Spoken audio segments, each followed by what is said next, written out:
Excuse me. জি বলেন। এই অ্যাড্রেসটা কোথায় বলতে পারবেন? এই অ্যাড্রেস আপনার কি দরকার? আমার একটা বিয়ের দাওয়াত আছে। এই অ্যাড্রেসে গিয়ে আপনার কোনো কাজ নেই, আজ বিয়েটা হচ্ছে না। ধরেন। কেন? কারণ কনে বিয়ে থেকে পালিয়েছে, তার বিয়েতে মত নেই। আপনি কিভাবে জানলেন? আপনার আমাকে দেখে কি মনে হচ্ছে? আপনাকে দেখে মনে হচ্ছে আপনি কোনো বিয়ে থেকে। ও, আপনার সাথেই আমার বন্ধুর বিয়ে হওয়ার কথা ছিল। আসলে ভালোই হলো, আমার চেম্বারে একটা কাজ আছে, বিয়েটা হলে আজকে কাজটা হতো না। থ্যাংক ইউ আপনাকে। অদ্ভুত মানুষ তো আপনি। আমি বিয়ে থেকে পালিয়েছি, আপনি অবাক হচ্ছেন না? আপনার বিয়েতে মত নিয়ে আপনি পালাবেন, এটাই তো স্বাভাবিক, তাই না? আমি বিয়ে থেকে 3বার পালিয়েছি। 3বার বিয়ে থেকে পালিয়েছেন কেন? মেয়ে পছন্দ হয়নি? না না না, মেয়ে তো খুবই পছন্দ হয়েছে, দেখলেই বিয়ে করতে ইচ্ছা করে। তাহলে বিয়ে থেকে কেন পালিয়েছেন? সেরকম কোনো কারণ নেই, আসলে সংসার করতে ভালো লাগে না। এনিওয়ে আমি আসি, হ্যাঁ আমার চেম্বারে রোগী ওয়েট করছে তো। আপনি ডাক্তার? ইন্টার্ন।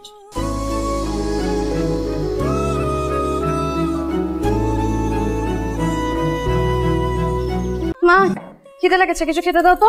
সারাদিন কিছু খাইনি, বিয়ের খাবার দাবার বেঁচে গেছে না? এদের বাসা থেকে পালিয়ে গেলি কিভাবে পারলি? আমাকে বলে যেতি। সবার সামনে কিরকম ছোট হলো। তোর যে ছেলেটাকে পছন্দ না, এটা আমাকে আগে বললেই হতো। তুমি আমার কোনো কথা শোনো, আমি তো ছেলেকে দেখিনি, পছন্দ হবে তাই তোকে কালকে ছবি দিয়ে গেলাম না? শোনো মা, এভাবে না বিয়ে হয় না। একটা ছেলেকে বিয়ের আগে ওর সাথে কথা বলতে হবে, ওকে জানতে হবে, আগে দেখতে হবে যে ওকে আদৌ বিয়ে করা যাবে কিনা। এটা কি বললি তুই? তোর বাবার মুখ দেখেছি আমি বিয়ের রাত। এই যে তোমাদের সময় আর আমাদের সময় এক না, তুমি তো আমার কোনো কথা বুঝোই না। আচ্ছা শোনো, এখন অনেক কথা হয়েছে, আমার অনেক খিদে লেগেছে, তাতে আমি কিছু খেতে দাও তো। দিচ্ছি।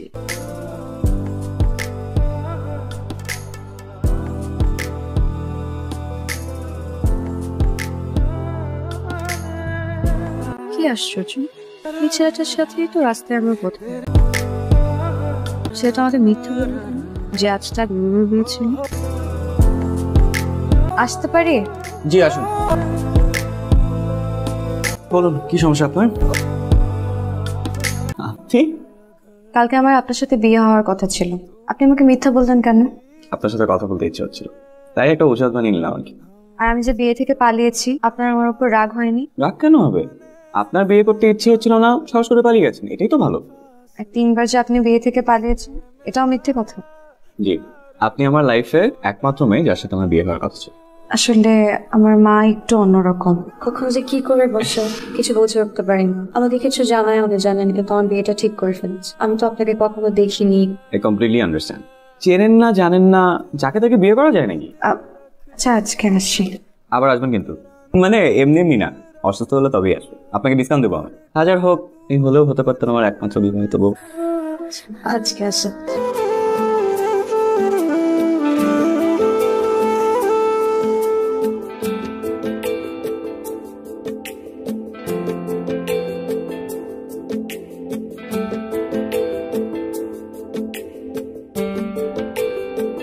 থামেন তো, একটু বামে থামেন তো।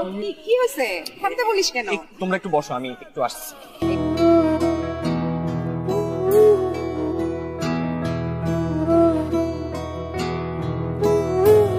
বাবার আসেন, আল্লাহ যা করে ভালোর জন্য করে। মেয়েটা বিয়ের আসর থেকে পালিয়ে গেছে, তুই এটা নিয়ে মন খারাপ করিস না তো। তোর জন্য এর চেয়ে অনেক অনেক সুন্দরী মেয়ে নিয়ে আসবো। মা, আমি তো তোমাকে একবারও বলছি যে আমার মন খারাপ। আর শোনো, বিয়েটা হয় নাই ভালোই হয়েছে, আমি না বিয়ের জন্য একদম রেডি। আমি তোমাদের চাপা চাপিতে রাজি হয়েছিলাম। আমার ছেলেটার বিয়ে যে কেন এভাবে ভেঙে গেল মা, আমি তো বুঝতে পারছি তোর মনের ভিতরে কি হচ্ছে। আমারই দোষ, আমি এরকম একটা ফ্যামিলিতে তোর বিয়ে ঠিক করলাম। আরে মা, আপনারা নিশ্চয়ই অবাক হচ্ছেন, আমি এতবার বুঝাচ্ছি অথচ আমার মা নিজের কথাই বলে যাচ্ছে। আসলে আমার মা রাজিয়া বেগম এরকম, নিজের মাথায় একবার যা ঢোকে সেটা আর কোনো দিনই বের হয়। তবে হ্যাঁ, একটু যে খারাপ লাগেনি তা অবশ্য না। বিয়ের আসরে গিয়ে হবু বউ পালিয়ে গেছে, এই সংবাদ শুনলে যে কোনো ছেলেরই খারাপ লাগে।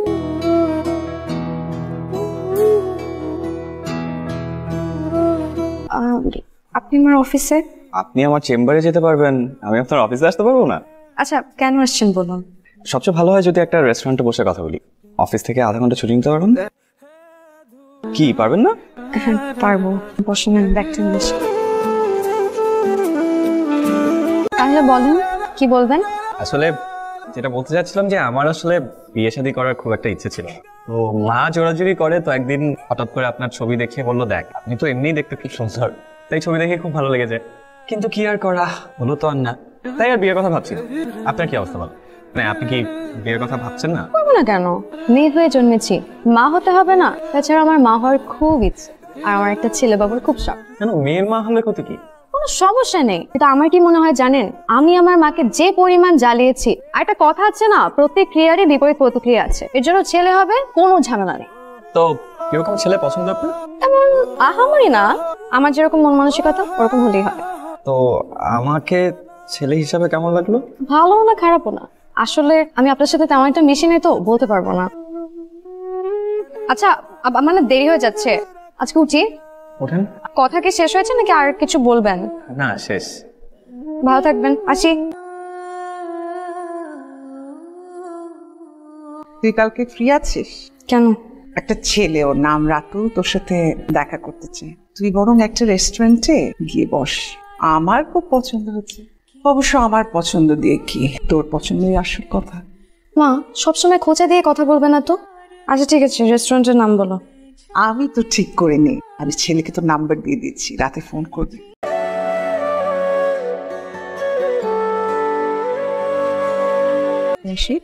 তুই কখন থেকে ডাকছি, ওঠ খেয়ে নিবি। তুমি খেয়ে নাও মা, আমি পরে খাবো। পরে খেলে তো খাবার দাবার সব ঠান্ডা হয়ে যাবে। তুমি ফ্রিজে ঢুকায় রাখো তো খাবার, আমি খিদা লাগলে বের করে কম করে খাবো না। ঠিক সময় খাওয়া নাই, ঘুম নেই, কি যে হবে তোর তা আল্লাহই জানে।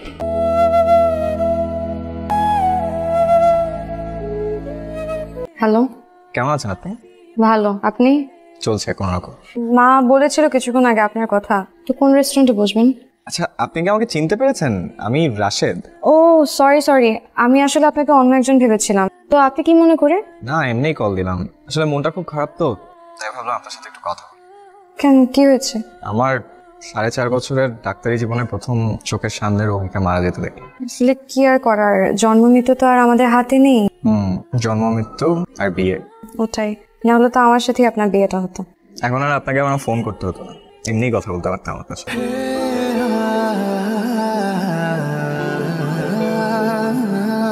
তারপর আমাকে কি তোমার পছন্দ হয়েছে?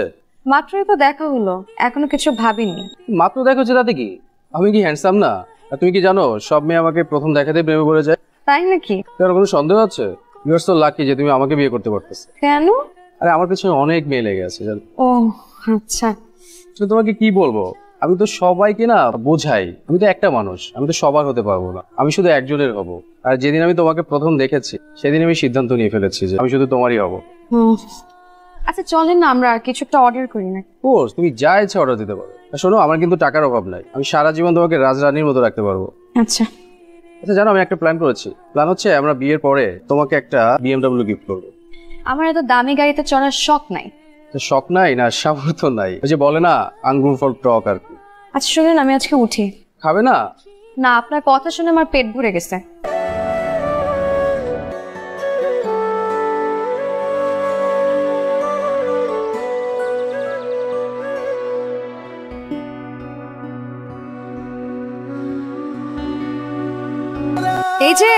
এই যে আপনি বৃষ্টিতে ভিজছেন কেন? জ্বর আসবে না?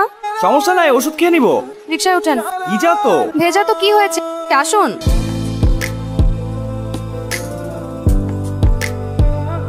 আপনিও একটা ওষুধ খেয়ে নিন, প্রেসক্রিপশন লিখে দিব। ওকে ডাক্তার সাহেব।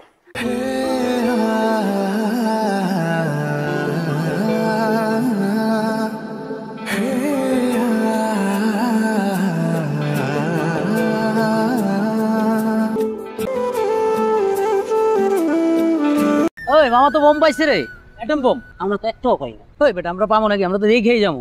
চলেন না, আমরা অন্য কোথাও যেয়ে বসে যাই। একটু কিছুক্ষণ ওয়েট করেন, হ্যাঁ একটা মিনিট আমি।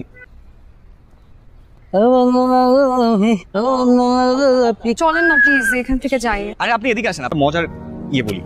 বাসায় মাছ খান না? মাছ কোত্থেকে আসে জানেন? এই যে এই লেক থেকে। সবাই বলে মাছ ওরা যখন মাছ নিয়ে আসে বলে কি যে পদ্মার মাছ, কিন্তু আসলে মোটা পদ্মার মাছ। আমি বুঝতে পারছি, আপনি জানেন এই এই এই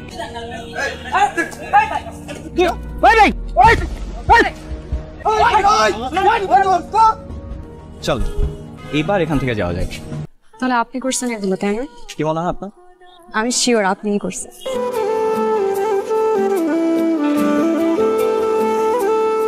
রাশিদ দেখ, এসেছে তোর বাবার অফিস কলিগ রবি আঙ্কেল আছে না, তার মেয়ে সোমা ইউনিভার্সিটিতে পড়ে। তোরা বসে গল্প কর, আমি চা বানিয়ে নিয়ে আসবি। বসো। দেখুন, আমি সবটা শুনেছি। মেয়েটা বিয়ের আসর থেকে পালিয়েছিল, সেখানে আপনার তো কোনো দোষ নেই। আপনি এত ভেঙে পড়ছেন কেন? বিয়ে স্ট্রং, আপনি না ডাক্তার? আচ্ছা, এই কথাগুলো কি আপনাকে মা বলেছে? হ্যাঁ। আপনাকে নিশ্চয়ই এখানে নিয়ে এসেছে আমার সাথে বিয়ে দেওয়ার কথা বলে, রাইট? মানে আচ্ছা, ওই মেয়েটা বিয়ের আসর থেকে কেন পালিয়ে গেছিল, এটা আসল ঘটনাটা কি বলেছে আপনাকে? আসল ঘটনা? সেটা আবার কি? আসলে হয়েছে কি, মেয়েটা জেনে গেছিল যে আমার আগে একটা বিয়ে ছিল, একটা বাচ্চাও আছে। আসলে আমার আগের বউটা গলায় ফাঁস দিয়ে মারা যায়, তো মানুষের ধারণা সুইসাইড না মার্ডার। আমি নাকি খুন করছি। কি বলছেন আপনি এসব? হ্যাঁ সত্যি। তবে এত কিছু জেনেও আপনি আমাকে বিয়ে করতে রাজি হয়েছেন, এটা শুনে আমি খুব খুশি হয়েছি। দেখুন, আমার না একটা আর্জেন্ট কাজ মনে পড়ে গেছে, আজ আমি আসি। আরে যাবেন কেন? আমরা বিয়ের ডেটটা ফাইনাল করে ফেলি। সেসব পরে হবে, আজ আমার আর্জেন্ট দরকার আছে।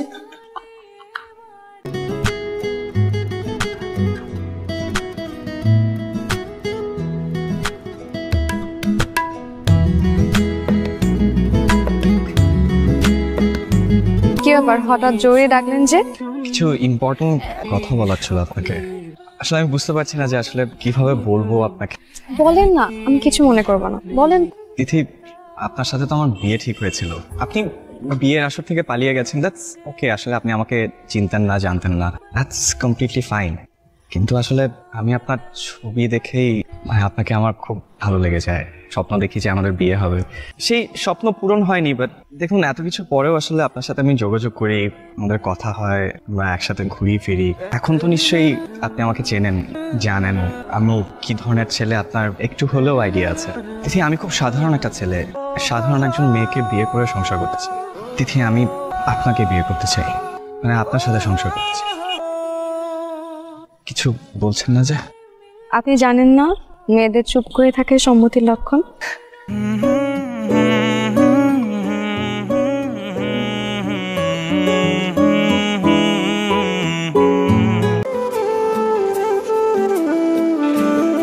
মোহাম্মদ বাশিরুল ইসলামের বড় পুত্র রাশেদের সহিত খালেদ শেখের একমাত্র কন্যা তিথির বিবাহ 10 লক্ষ টাকা দেনমোহরে ধার্য করা হইল। আপনি কি আর কাবিন করাইতেছেন, কি বিয়ে পড়াইতেছেন? পোলাই তো নাই। পোলা নাই মানে? কি করে রে ভাই, পোলা নাই বিয়ে পড়াইতে আইছে।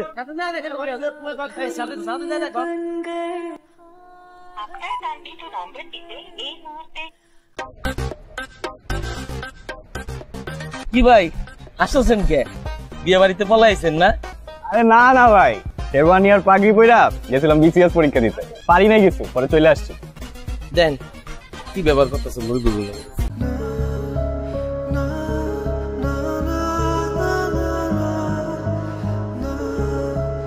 মেয়েদের একটা অদ্ভুত গুণ আছে জানেন, তারা কষ্ট পেলে চোখের পানির মতো ঝেড়ে ফেলতে পারে, ছেলেরা সেটা পারে না। আপনি জানেন, মা আমাকে যখন আপনার ছবি প্রথম দেখায়, ভেবেছিলাম মেয়েটার চোখে এত মায়া কেন, মেয়েটা এত কিউট কেন। বিশ্বাস করেন, আপনার ছবি দেখে আপনার প্রেমে প্রেমে আমি হাবুডুবু খাচ্ছি। যেদিন জানতে পারি যে আপনার সাথে প্রথম দেখাতে আমাদের বিয়ে হবে, আমার এক্সাইটমেন্ট আমি নিজেই ধরে রাখতে পারছি। আর বিয়ে করতে গিয়ে যখন জানতে পারলাম যে আপনি বিয়ে ছেড়ে পালাচ্ছেন, তখন ঠিক এরকম কষ্টই পেয়েছিলাম আমি। প্রতিশোধ নিলেন? তাহলে পালালেন কেন? শুনেছি বিয়ের পরে স্বামী স্ত্রীরা সুখ কষ্ট সব সমানভাবে শেয়ার করে। আজ কষ্টটা শেয়ার করবেন না? কি বাচ্চা, এভাবে কেউ দুঃখ শেয়ার করে? বিয়ের পর কষ্ট পেলে আমি এভাবে দুঃখ শেয়ার করবো না, কারণ আমি আপনাকে দুঃখ দিতে চাই না। আমিও চাই না। এখন বিয়ে কিভাবে হবে? কাজী তো চলে গেছে। কাজী অফিসে কাজী সাহেব সহ আমার বন্ধুরা অপেক্ষা করছে আমাদের জন্য।